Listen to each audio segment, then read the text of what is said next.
Hello, good morning, everyone. Good to see a few of you on this morning. As always, hello and good morning, good evening. To Kevin, though, he's all the way from Florida. Mate, good to see you. Paulette. We've got James. We've got Nev. How are you, mate? There's Luke. And there's Mick. How are you, buddy? Someone in behind the veil, fellow Facebook user, and we've got Donna in there as well. Hey, good morning.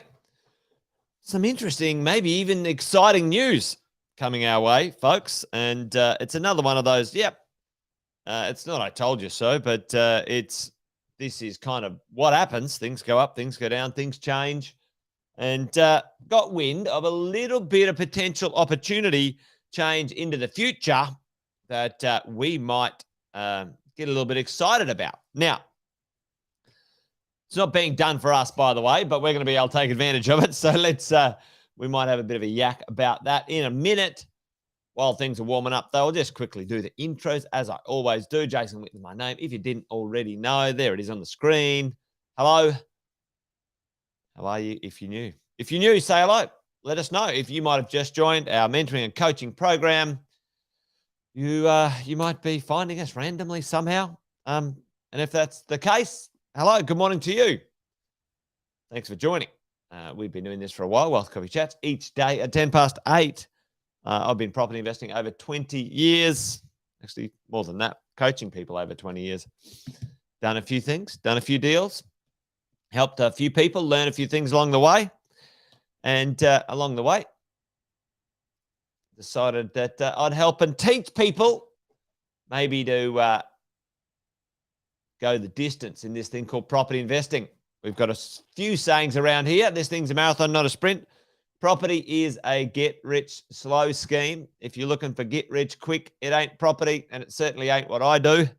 So move on. Nothing to see here. If that's you, nothing to see here for you. But if you want to understand real estate investing in Australia, residential real estate investing particularly, yeah, that's what we do. Other than that, let's get on with the show today. What is going on? Best finance news so far this year. Anyone know what that might be? Chuck it in the chat. Do you think you know what the news is? It's a bit it's a bit tricky, but anyway, let me know in the chat. Do you think you know? Does anybody know? Any got an inkling what might be happening out there? Some new hey, Innocent, good morning to you. What do you think, folks? What is going on? What do you think might be happening? Anyway, it's a bit industry insider stuff, but maybe on the street, you're not going to know. Better lending coming our way. Yes. That will certainly be something. Interest-free loans. Yeah. Interest-free loans for everyone. No interest ever. All right. Let's do this. Let's have a chat this morning about what is going on out in the world of finance. But let me lay the scene first before I give the answer away or set things up here. You know, what has happened over the last little while, we've all been experiencing this one, haven't we? We've all been experiencing the fastest cash rate increases ever in Australia's history. 10 rate hikes quite fast, which has been a bit of a shock. Shock for some people, but was to be expected, wasn't it? None of us were sitting around going, you know what? Interest rates are going to stay down at 2% forever. No. Are you kidding me? That's crazy to think that, folks. That's crazy to think that. But anyway, the cash rate's up. It's up at 3.85 at the moment. Is it isolated? Are we the only people in the world? No. Everyone's putting their cash rate up. The world reduced it to stimulate economic activity. And now it's increasing it to try and hold back inflation. Very annoying. I don't know the details down in the detail of all that stuff. That's for much smarter people than me. Someone like Andy Fenton and his crew would be able to talk about why and how and whatever. But the point is, what does it mean to you and I as property investors? Well, it has affected the interest rate, right? It's just pretty simple. Our interest on our investment properties have gone up. And our ability to borrow more to purchase more properties has gone down, right? That's the annoying part of this whole process. What's actually happened? Now, this is a chart. I think I showed it the other day, but this is for owner-occupiers, right? And you can see back in 2000, the buying spending capacity and the median house price was a lot closer together. And you can see gaps in here. You can see gaps in between, the house price and the ability for someone to pay for that house price, closing and widening because of the cost of interest, right? Interest rates, right?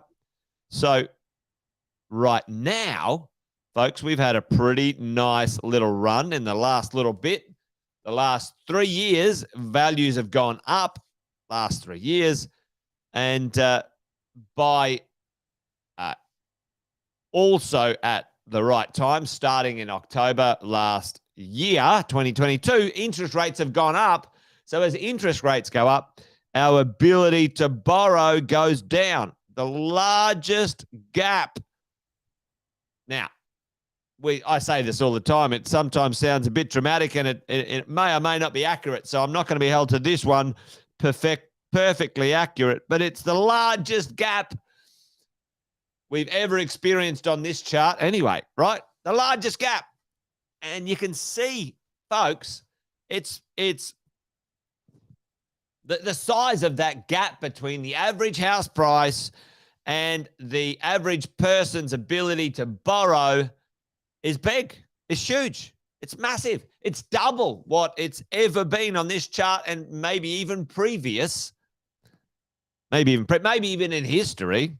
Dun, dun, dun. What's happening? Is this sustainable, right? Tell me, what's your experience out there in the world of finance right now, folks? Literally, what's been happening? How hard is it? It has been much more difficult to borrow. And you can see very easily why in the last, let's call it 12 months, that's kind of a 12-month period, why it's been difficult to borrow. 2 years ago, 3 years ago, you could borrow $1 million. And now some people can't even borrow anything. What is happening? Is this sustainable? Is this going to be what it's going to be like for the future? Now, one thing I do know, this is the challenge that, this is the challenge, team. This is why it's difficult to borrow. Yeah, for sure. Like, this is why you got to stay connected and listen to people who've been in the industry. I've been in this spot before, come back here. Look at this. Remember this little section here? The GFC, same sort of thing. Have a look at the gap. Have a look at the gap after the GFC. Look at the gap, right? Big gap again. And then it closes. Why does the gap close? What happens? Well, setting this up right now, dragging it out a little before I tell you what's going on. Why does it close? What happens? How does this close? Well, the parties involved in this process are twofold. Who are the parties involved in the process of closing the gap, folks? Closing the gap of closing the gap of the ability, the median house price, and the ability to borrow to afford the median house price. Who is involved, right? Okay, let's have a look at this, because I need to set the scene so we understand my conversation today and what it means to us, right? We've got, number one, we've got APRA, all right? Number two, we've got the Reserve, the RBA, Reserve Bank of Australia. And number three, we've got the banks themselves, all right? The banks themselves, all right? And why is this gap so large? And we're going to talk about that in a minute. Why is that gap so large? What happened?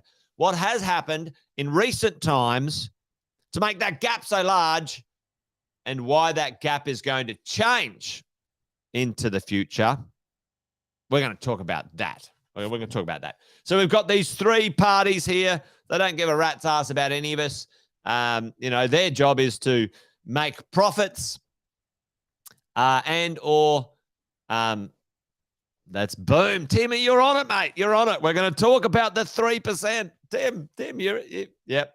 That's right, Luke. And what we're going to talk about in a second is the lenders are going to make less money if this keeps going, right? Plus, they have a problem. They have a problem around the corner, folks. What is the problem that they want to navigate, launch across, make money? Because, banks aren't charities. They're not. They're here to make profit out of us. And mark my word, folks, they don't give a shit about you. They don't give a shit about you, okay? They don't care. The people who work there, lovely people, beautiful, amazing people. I know some amazing people. But the institution doesn't give a shit, right? All it wants to do is make money out of you. Anyway, that's just the way it is. Don't get over it. Yep, Mortgage Cliff. Luke, mate, I'm going to hand over the morning coffee chats to you, Luke, because you're on it. You're all over it, all right? And so is Tim. All right, here we go. Yeah, I gave enough away. So they've got a problem, folks. The banks have a problem, which is happening right now, which is the share of mortgages. A large amount of fixed rate mortgages are maturing and coming off of the 2%. And, what interest rate are they going to, team? Like, they're going to from like 2% to, let's call it, on average, 6%, a 4% increase. Huge, right? Or even more, because when you change from when you switch over in an existing loan product, this shits me to tears. You got to know this. An existing loan, right? So if you're going from 2%, and the existing loan goes to 6.5%. So you stay in the same loan, right? This is why apathy, listen to me.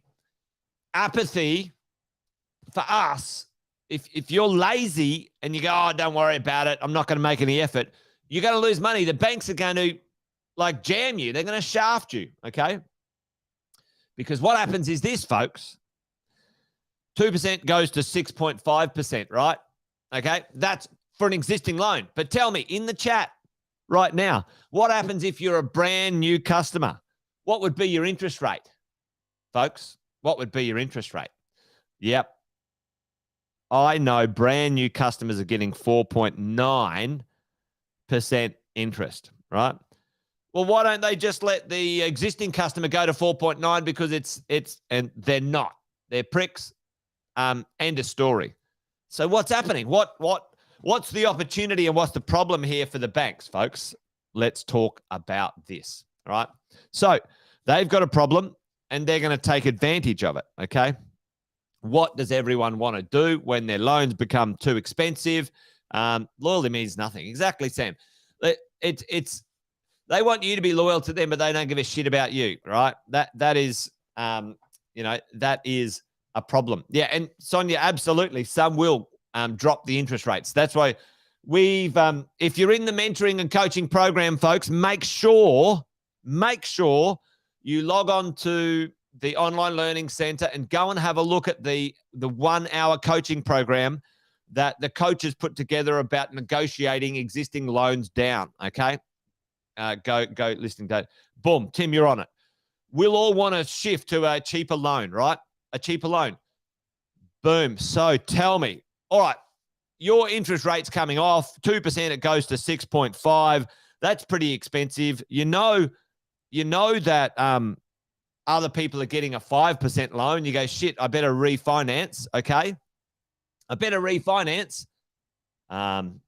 Boom. Allison, you're all over it. That's fantastic. That's a good rate till 2024, babe. I think you're going to be in good stead.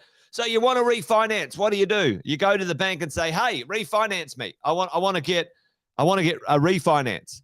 But what's the problem? What's the problem? Tell me. This is the big aha. Everyone wants to get a refinance. They go to the bank and say, refinance me because I need a better loan. And if they refinance them, folks, what happens? Tell me. With the lender, if they refinance them, what happens? On their balance sheet, on their profit sheet, right? They make more money. Their borrowing power has decreased. Exactly, Sam. Because of what? It's already like they can't service the loan they've got because the interest rates have gone up, and more importantly, the assessment rate, which is the 3% risk rate they put on top, is ludicrous. It's ludicrous. You know, they're servicing you at a ludicrous rate. So let's have a look. So they've got a problem, and it's going to go, hopefully, in our way for them to solve it, so they can make more money and hopefully we can be better off. Have a look at this. And this is one of the very cool tools that we use, our finance team use to help you with your finance. But have a look at up here, what's called, listen to this, look at this, folk, the assessment rate. Assessment rate. Hopefully you can see where I am. I've just put a random make-believe person in here. Okay. Tommy Test. So you're trying to refinance, you're trying to reset, you're trying to make sure you sort yourself out for finance.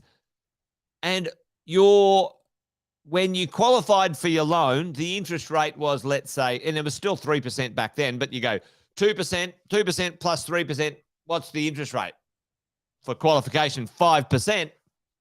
Now, for you to qualify for that loan, it's 9.44. And have a look down here. Some of it's 10%.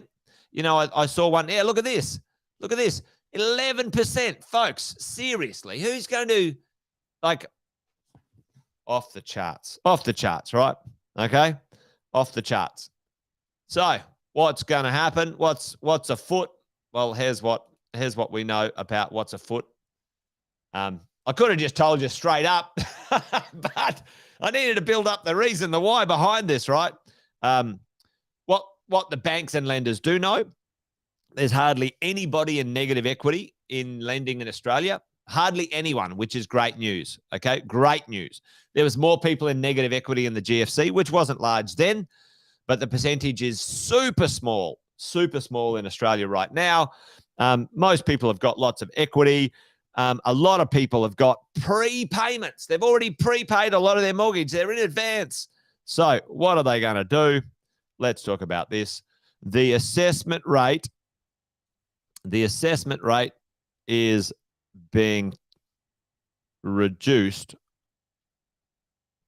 or it is about to be reduced. A couple of the banks have come out saying the assessment rate on refis. Now it hasn't been said on a purchase just yet, folks. So the assessment rate on a refinance is being talked about reducing it so people can refinance, can reset their lending, can reset their mortgages to a better product, a better interest rate. The assessment rate is being posed to drop it from 3 to 1%. And we understand that a couple of the major banks are going to have that up and out and running within the next 2 to 4 weeks. That, folks, which is brilliant based on or having a look at the forecast of the future, ladies and gents, the cash rate will go down, right? It will go down once inflation is sort of sorted out. Who knows how long that's going to take? We thought maybe the RBA had paused it a little bit, but they, gave it another little kick, 3.85%. Other lenders think, it might be up around 4. But anyway, it's not going to 5 or 6 at this point in time. So what does that mean? Well, we're sort of reaching the height of the cash rate.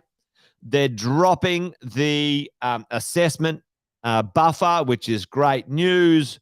And at some point in the next 12 to 24 months, we shall see interest rates go down, right, as we go.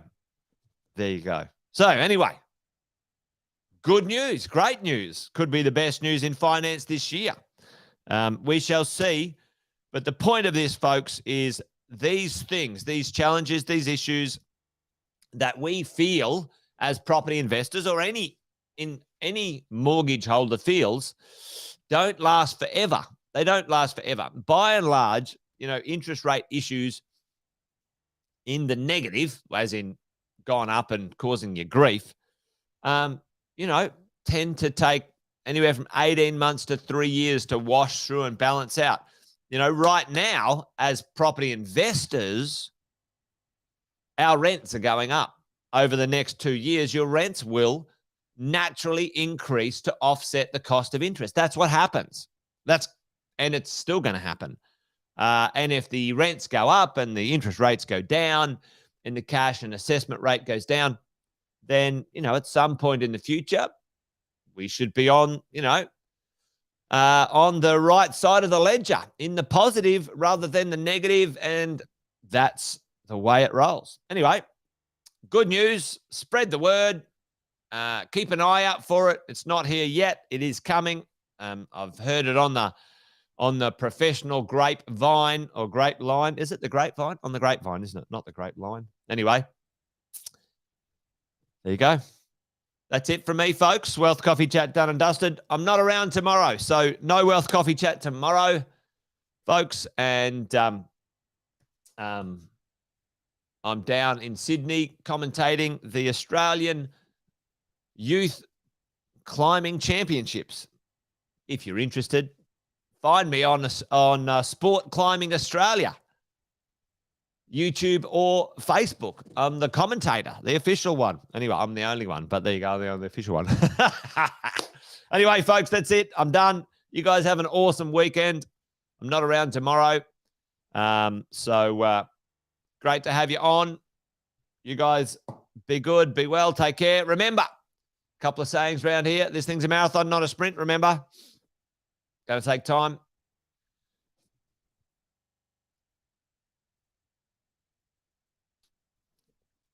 A little sneeze.